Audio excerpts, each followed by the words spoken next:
Welcome class 9th in today's class. Students, from today we are going to start our history chapter 2 socialism in Europe and the Russian Revolution. आज से हम हमारा next chapter हमारे history का शुरू करने जा रहे हैं, स्टार्ट करने जा रहे हैं और जिसका नाम है socialism in Europe and the Russian revolution. हम लोगों को पहले से भी पता है कि हमारी हिस्ट्री में हमें 3 चैप्टर्स पढ़ने हैं, जहाँ पर first chapter the French revolution हम लोगों ने कंप्लीट कर लिया है।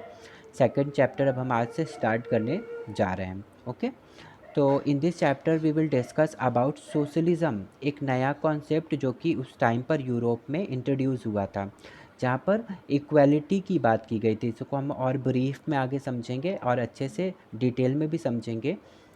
यहाँ पर एक कोशिश की जा रही थी यूरोप के अंदर कि जो भी डिफरेंसेस सोसाइटी में है उनको दूर किया जाए और सोसाइटी को इक्वल बना दिया जाए। ठीक है, हर तरह के लोग एक एक बराबर हो जाएं। ठीक है, तो यहाँ पर जिस भी तरह के डिफरेंसेस देखने को मिल रहे थे उस टाइम यूरोप में या पूरे दूसरे कॉन्टिनेंट्स में, पूरे वर्ल्ड में, वो सबसे बड़ा डिफरेंस जो क्रिएट हो रहा था, देखने को मिल रहा था, वो था on the basis of economic status.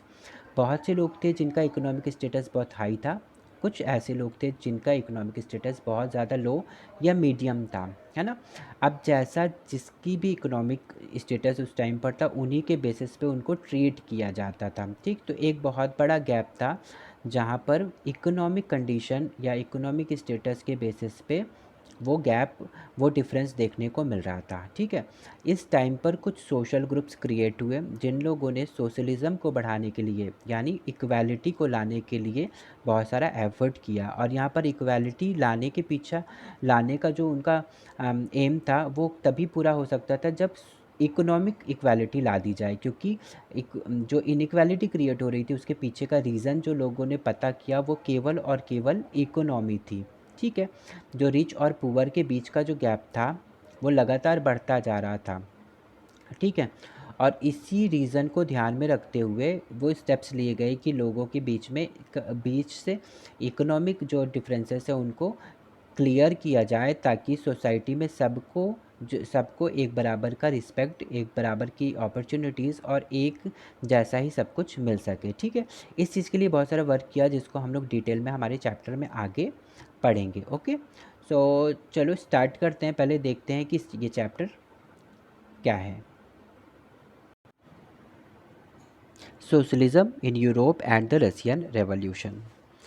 अब हुआ क्या था कि जैसा हमने सब फर्स्ट चैप्टर में हम लोगों ने पढ़ा कि उस टाइम पर जब फ्रेंच रेवोल्यूशन हुआ था तो उस टाइम पर बहुत सारे नए आइडियाज़ सुनने और देखने को मिले जो कि पहले हमारे फ्रांस में नहीं पाए जाते थे, जैसे कि फ्रीडम एंड इक्वालिटी।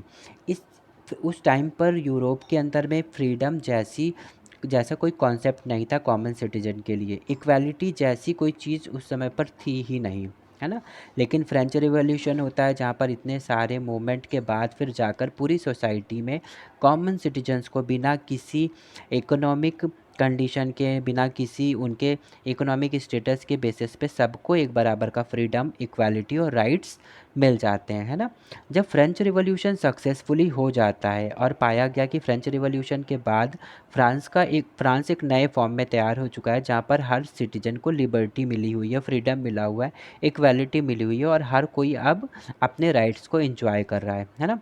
तो इसी चीज़ से मोटिवेट होते हुए जो आसपास के कंट्रीज़ थे उन लोगों ने भी बहुत सारे चेंजेस करने के बारे में सोचा जो कि उस समय सोसाइटी में नहीं था। ठीक है, फ्रेंच रिवॉल्यूशन होने से पहले तक जो फ्रेंच सोसाइटी थी वो डिवाइडेड थी थ्री सोशल ग्रुप्स में, है ना, थ्री ई स्टेट्स में, जहाँ पर नोबिलिटी, क्लर्जीज और थर्ड स्टेट में डिवाइडेड थी पूरी सोसाइटी। और तीनों ही ई स्टेट्स के अपने खुद के राइट्स थे, खुद का मतलब कुछ चीज़ों की फ्रीडम थी।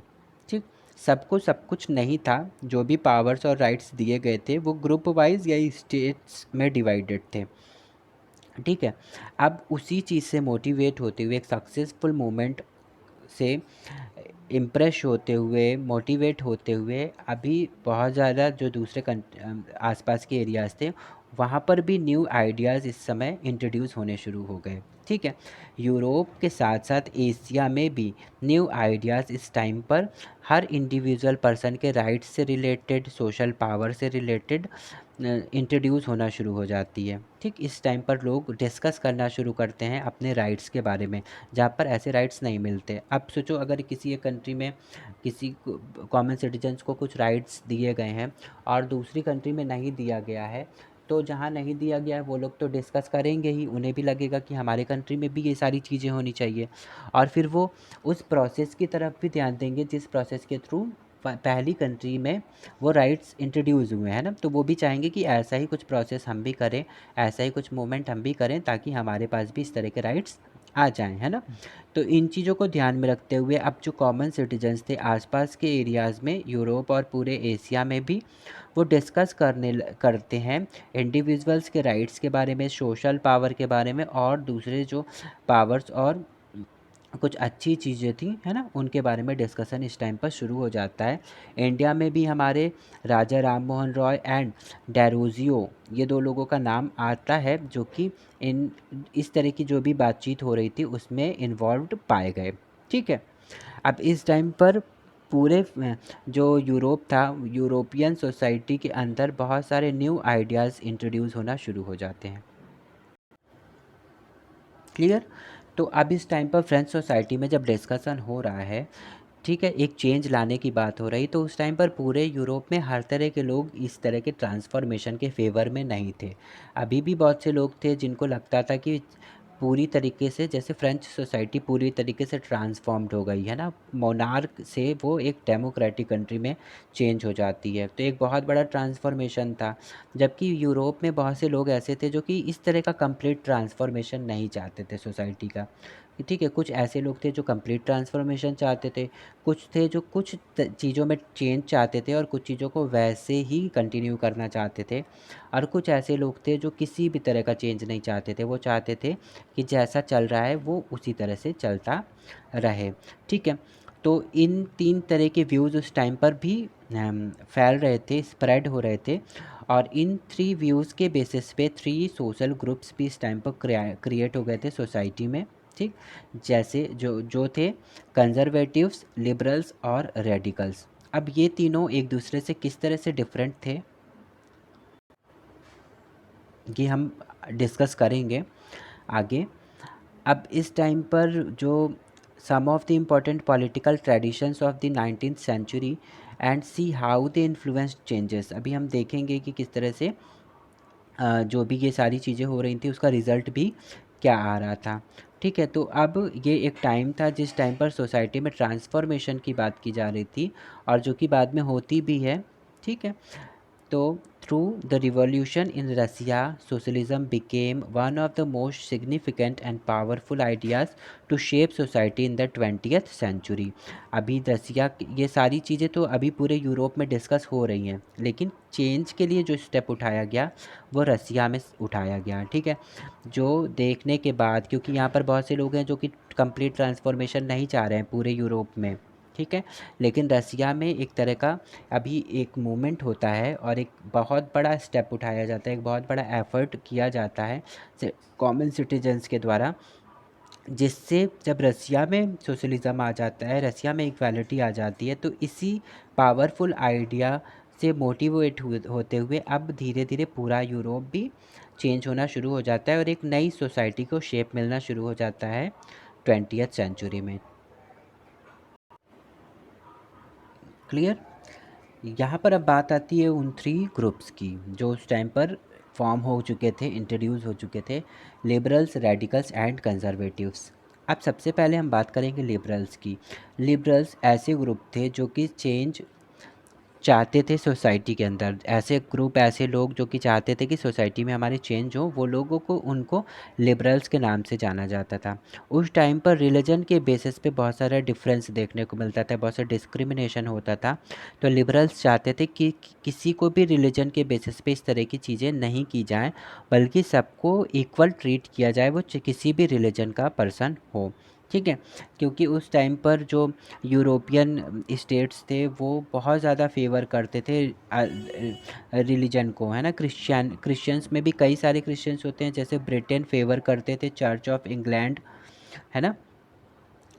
Australia and Spain favour the Catholic church. तो दो तरह के यहाँ पर चर्चेस भी हैं, दो तरह से यहाँ पर क्रिश्चियंस डिवाइडेड भी हैं, है ना। तो ये उनके बेसिस पे भी यहाँ पर डिफरेंस क्रिएट हो रहा था, जो जिसके फेवर में लिबरल्स नहीं थे। इसके साथ साथ लिबरल्स उस टाइम पर जो डायनेस्टिक रूल्स चल रही थी, है ना, उनके पावर को भी कंट्रोल करना चाहते थे। वो चाहते थे कि जिस तरह से जो डायनेस्टिक रूलिंग सिस्टम उस टाइम पर चल रहा है, और वो अपने बहुत ज़्यादा पावर का यूज़ कर रहे हैं किसी भी वे में, गलत चीज़ों को भी करने में, तो वो चीज़ें ना रहे। वो चाहते थे कि डायनेस्टिक रूलर्स जो हैं उनके पावर को भी कंट्रोल किया जाए। इसके साथ साथ हमारे लिबरल्स ये चाहते थे कि हर इंडिविजुअल पर्सन्स को कुछ राइट्स दिए जाएँ, ताकि वो गवर्नमेंट के से सेफ़ रह सके। मतलब ऐसा ना हो कि गवर्नमेंट किसी भी तरह का कुछ भी किसी को ब्लेम करे, और किसी के साथ भी कुछ भी कर दे, पर हमारे पास राइट नहीं है कि हम अपने आप को प्रोटेक्ट कर सकें, है ना। तो वो चाहते थे कि गवर्नमेंट के अगेंस्ट हर इंडिविजुअल के को कुछ राइट्स ऐसे मिले जिससे वो जो उनके लिए सेफगार्ड्स का काम करे। ठीक है। इसके अलावा ये लिबरल्स चाहते थे कि जो गवर्नमेंट का फॉर्म हो वो रिप्रेजेंटेटिव वे में हो, है ना। हमारे बीच का ही कोई रिप्रेजेंटेटिव हो, इलेक्टेड पार्लियामेंट्री गवर्नमेंट हो, और एक लॉ बनाई जाए और उस लॉ के साथ वर्क किया जाए। इनके अलावा वेल ट्रेंड जुडिशरी सिस्टम भी होनी चाहिए हमारे कंट्री के अंदर। तो इन तरह की चीज़ें थी जो कि जिनको लिबरल्स फेवर कर रहे थे। ठीक है।